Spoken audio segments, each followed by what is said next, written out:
So lesson 20, problem set. Letter A, B are both using the radicals, and we've already done those.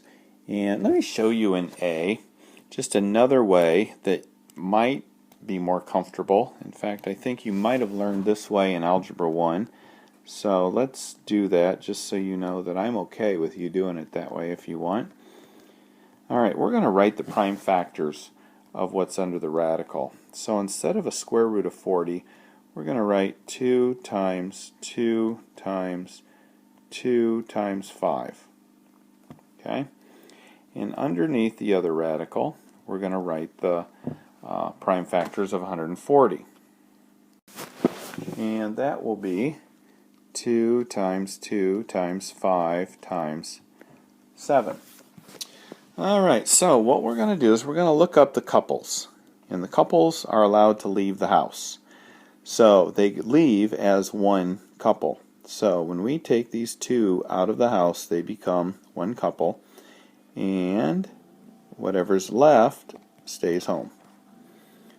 And we do the same here. We have another couple here. So the couple, one couple leaves the house. So the two become one couple. And 5 times 7 stays in the house. So now we have 8, square root of 10, minus 6, square root of 35. And that is as much as you can do for that, is 8 square root of 10 minus 6 square root of 35. Alright, so another way of doing this that we did earlier, looking at this, remember I said find two numbers multiplied together that will give you the square root of 40 that we could possibly take the square root of. And in this case it would be 4 times 10, right? Because I can take the square root of 4. And let's do the other one, 3 square root of 140. 70 times 2, nope, can't take the square root of those. 35 times 4, I can. So I'm going to take the square root of 4 and get it. Square root of 4 is 2. Minus 3, square root of 4 is 2, and 35 is left in there. So I have 8, square root of 10, minus 6, square root of 35.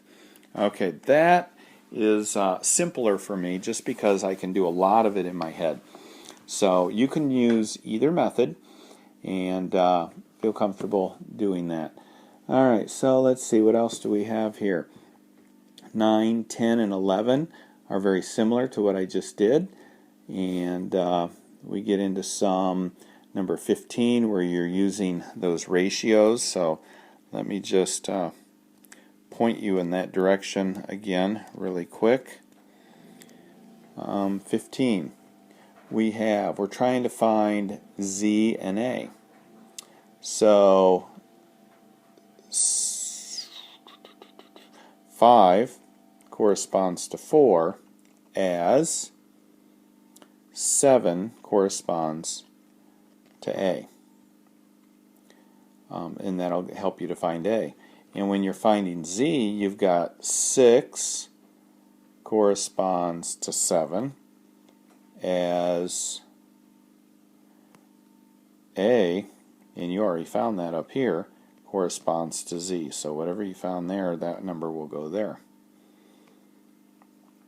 You could have done 6 corresponds to 5 as 6Z corresponds to 4.